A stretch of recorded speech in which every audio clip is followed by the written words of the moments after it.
ঢাকা শহরের গণপরিবহনের ভাড়া নিয়ে অভিযোগ পাল্টা অভিযোগ, ভাড়া নির্ধারণ ও বাস্তবায়ন কোনোটারই যেন একেবারে পরিপূর্ণভাবে সমাধান হয় না, হচ্ছে না, আদৌ হবে কি না সেটা নিয়েও সন্দিহান। দর্শক, প্রান্তিক আলোচনায় আজকের বিষয় ঢাকা শহরের গণপরিবহনের ভাড়া নিয়ে। জ্বালানি তেলের মূল্য বৃদ্ধির কারণে নানান সময় সরকারের পক্ষ থেকে এই গণপরিবহনের ভাড়া পুনর্নির্ধারণ করা হয়। যখন এই গণপরিবহনের ভাড়া পুনর্নির্ধারণ করা হয়, সেখানে শুধু মালিকপক্ষ এবং বাস মালিকপক্ষ এবং সরকার এই দুয়ের মধ্যেই আলোচনায় শেষ হয় সেই বাসের ভাড়া নির্ধারণ। সেখানে রাখা হয় না কোনো সাধারণ জনগণের পক্ষ থেকে কোনো প্রতিনিধি। যাই হোক, সেই ভাড়া নির্ধারণ করার পর মালিকপক্ষ দাবি করে থাকে যে সরকার যে ভাড়াটি নির্ধারণ করেছে সেই ভাড়ায় তাদের পোষে না।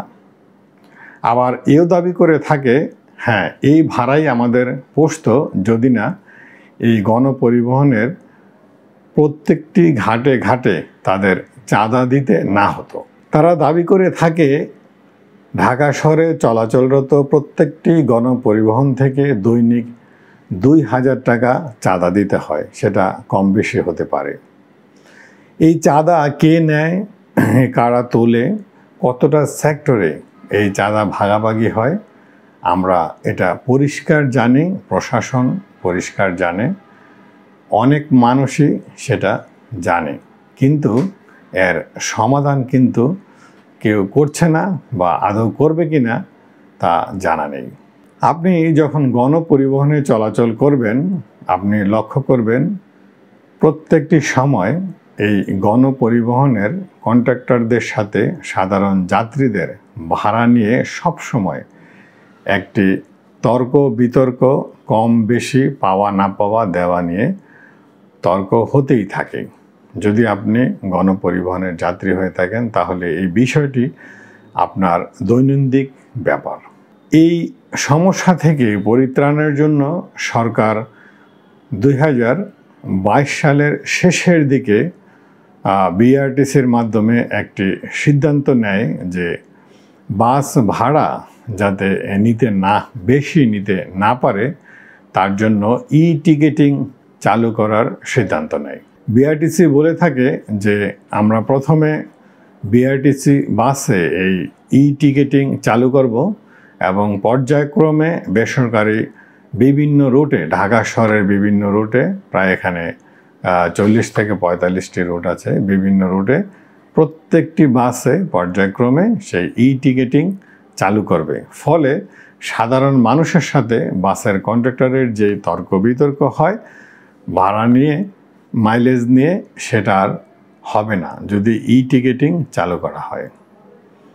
সেটা অনেকই ভালো কথা এবং সবাই এই খবর পড়ে অনেক আনন্দিত হয়েছিল যে হ্যাঁ, যারা বিশেষ করে গণপরিবহনে চলাচল করে, যে অন্তত আমি যদি কোত্থেকে কোথায় যাচ্ছি এরকম একটি লিখিত এবং ভাড়াটা যদি উল্লেখ থাকে তাহলে আমাকে আর এই ভাড়া নিয়ে কন্ট্রাক্টরের সাথে হইচই হিচিং, কথা কাটাকাটি, এগুলো আর করতে হবে না। সেই টিকেটিং চালু হয়েছিল বেশ কিছু গাড়িতে, সেটা আমি ব্যক্তিগতভাবে বলতে পারি। আমি যখন গণপরিবহনে চলাচল করি রেগুলার, আমি কিছুদিন কিছু বাসে সেই টিকেটিং পেয়েছিলাম। বেশ কিছুদিন যাওয়ার পরে যেখানে বিআরটিসি বলেছিল পর্যায়ক্রমে যে সমস্ত রুটে, ঢাকা শহরের সমস্ত রুটে সমস্ত বাসেই এই টিকেটিং সিস্টেম চালু করা হবে, কিছু বাসে চালু করার পরে 5 থেকে 6 মাস পর ধীরে ধীরে সেটি আবার কমতে শুরু করলো। এখন বলা চলে টিকেটিং ঢাকায় একেবারে সমূলে শেষ হয়ে গেছে। সেটা এখন আর কোনো বাসে দেখতে পাচ্ছি না। আমি ব্যক্তিগতভাবে যেই বাসগুলোতে চলাচল করি গণপরিবহনে, সেই পরিবহনে এখন আর আমি টিকেটিংয়ের সিস্টেম দেখছি না। অন্তত বেসরকারি বাসগুলোতে না থাকলেও বিআরটিসি বাসগুলোতে থাকার প্রয়োজন ছিল, কিন্তু তাও নেই। কেন সেটা বাস্তবায়ন করা গেল না সেটাতে আমি পরে আসছি। তার আগে আমি ঢাকা শহরের যে গণপরিবহনের মিনিমাম 10 টাকা যে ভাড়া নির্ধারণ করা হয়েছিল সেই ব্যাপারে একটু কথা বলি।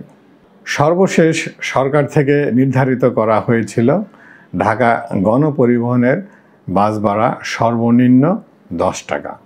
একেবারে আপনি বাস থেকে উঠে একটি স্টেশন অর্থাৎ কোয়ার্টার কিলোমিটার যদি আপনি গণপরিবহনে চড়েন তাহলেও আপনাকে দিতে হবে 10 টাকা। কিন্তু ঢাকা শহরের অনেক রুটেই মানছেন না এই মিনিমাম 10 টাকার ভাড়ার নিয়ম। আমি উল্লেখযোগ্য দুটি বাসের কথা বলতে পারি। যেই বাস দুটো রামপুরা হয়ে মোহাম্মদপুর পর্যন্ত চলে, এটা সম্ভবত স্টাফ কোয়ার্টার পর্যন্ত তার শেষ স্টপেজ। একটি বাসের নাম হচ্ছে রমজান, অন্যটির নাম হচ্ছে তরঙ্গ। এই তরঙ্গ এবং রমজান বাসে আপনি যদি শাহবাগ থেকে চড়ে শান্তিনগর এসে নামেন আপনাকে দিতে হবে 15 টাকা। 15 টাকার নিচে যখন আপনি দিবেন, অর্থাৎ যদি আপনি 10 টাকা দিতে চান, সরকার নির্ধারিত মিনিমাম 10 টাকা ভাড়া যদি আপনি দিতে চান, তাহলে হয় আপনাকে অপমানিত হতে হবে, না হয় কন্ডাক্টরের সাথে আপনাকে একটা তর্ক বিতর্ক এবং হাতাহাতিও হয়ে যেতে পারে। কারণ সে এনিহাও চেষ্টা করবে আপনার কাছ থেকে 15 টাকা আদায় করার জন্য। আপনি যখন আপনার কাছে যখন 10 টাকা ভাঙতি থাকবে না, আপনি যখন 20 টাকা বা 50 টাকা অথবা 100 টাকার নোট যখন কন্ডাক্টরের হাতে দিবেন, সে কিন্তু আপনার কাছ থেকে 15 টাকা রেখে দিবে। তখনই আপনার সাথে দ্বন্দ্বটা সৃষ্টি হবে। তারা কোনো অবস্থাতেই সরকার নির্ধারিত 10 টাকা মানতে রাজি নয়, তারা 15 টাকাই আদায় করে ছাড়বে। তো এরকম মিনিমাম 15 টাকা আদায় করা বাস ঢাকা শহরে আরও অন্যান্য রুটেও আছে। আমি শুধু একেবারে আমার কাছাকাছি আমি যে বাসগুলো দিয়ে যাতায়াত করি সেই বাসের কথা আমি বললাম। এর মধ্যে উল্লেখযোগ্য হচ্ছে রমজান আর তরঙ্গ। এগুলো মোহাম্মদপুর হয়ে শাহবাগ, সায়েন্স ল্যাব শাহবাগ, শান্তিনগর, মালিবাগ হয়ে রামপুরার দিকে সম্ভবত এই বাসগুলোর শেষ স্টপেজ হচ্ছে স্টাফ কোয়ার্টার। তো এরকম একটি রোড দিয়ে এরকম এটা বলা যাবে না যে শহরের পাশ দিয়ে অথবা শহরের বাহিরে এই বাসগুলো চলাচল করে, সেখানে আমাদের তদারকি করা সম্ভব নয় অথবা আমরা আসলে এ ব্যাপারে অবহিত নয়। এরকম একদম মানে শহরের মাঝপথ দিয়ে এরকম দুটি বাস মিনিমাম ভাড়া 15 টাকা আদায় করছে এবং সেই বাসগুলোতে কখনোই টিকেটিং ছিলই না। যেটা আমি বলছিলাম যে 2022 ডিসেম্বর থেকে টিকেটিং ধাপে ধাপে প্রত্যেকটি রুটে চালু হওয়ার কথা। তো সেই ধাপ কিন্তু আর এই বাসের মধ্যে আসেনি এবং মানে কখনোই আমি দেখিনি যে এই রমজান আর তরঙ্গ প্লাসে কখনোই টিকেটিং সিস্টেম ছিলই না। তো এগুলো নিয়ে আমরা সাধারণ মানুষ যখন বাসে চড়ি তখন আমাদেরকে এই সমস্ত ব্যাপারে কথা বলতে গেলে আমাদেরকে মানে অপমানিত হতে হয়, আমাদেরকে হ্যারেজ হতে হয়। তো আমার প্রশ্নটা হচ্ছে যে যাদের এই ভাড়ার ব্যাপারে তদারকি করার কথা, যাদের এই ভাড়া নিয়ন্ত্রণ করার কথা এবং যাদের এই কোনো বাস শহরে গণপরিবহনের কোনো বাস বেশি ভাড়া নিচ্ছে কিনা সেটা দেখার কথা, সেই সংস্থার প্রধানরা অথবা সংস্থার যেসব কর্মকর্তা কর্মচারী আছেন এগুলো দেখার জন্য তাদের কাজটা আসলে কি, তারা আসলে কি করেন, তারা আসলে কি করে বেতন নেন। বাংলাদেশে নতুন করে একটি সূরা আবিষ্কৃত হয়েছে, সেই সূরাটি হলো জনগণকে সচেতন হতে হবে, তাহলে সব কিছু ঠিক হয়ে যাবে। আচ্ছা, পৃথিবীর কোথাও কি আইন প্রয়োগ করা ছাড়া এবং আইন প্রয়োগ না করে সাধারণ জনগণ যে অনিয়ম করে তাকে শাস্তি না দিয়ে আপনি কিভাবে শৃঙ্খলা ফিরিয়ে আনবেন? এবং পৃথিবীর কোথায় এরকম হয়েছে যে মানুষ মানে নিজেই সচেতন হয়ে গেছে কোনো আইন কানুন অথবা আইন প্রয়োগ করা ছাড়াই, অন্তত আমার জানা নেই। পৃথিবীর সব দেশেই কিছু দুষ্ট লোককে ঠিক করার জন্য অথবা অপরাধীকে ঠিক করার জন্য সেখানে আইন প্রয়োগ করা হয়, শাস্তি দেওয়া হয়। আর এমন কঠিন শাস্তি দেওয়া হয় যে শাস্তি দেওয়ার কারণেই তারা সচেতন হতে বাধ্য হয় এবং অন্যায় থেকে বিরত থাকতে বাধ্য হয়। তো আমাদের এখানে গত কয়েক বছর ধরে এই ওহী নাজিল হয়েছে যে জনগণকে সচেতন হতে হবে। তো যাক, আমি এটা আরেকটা প্রসঙ্গ। আমার কথা হচ্ছে, আমি অ্যাজ এ সাধারণ জনগণ হিসেবে আমি কেন এই ভাড়ার বিষয়গুলো নিয়ে কন্ট্রাক্টরের সাথে প্রতিদিনই কথা কাটাকাটি, মনোমালিন্য এবং হাতাহাতি কেন করতে যাব?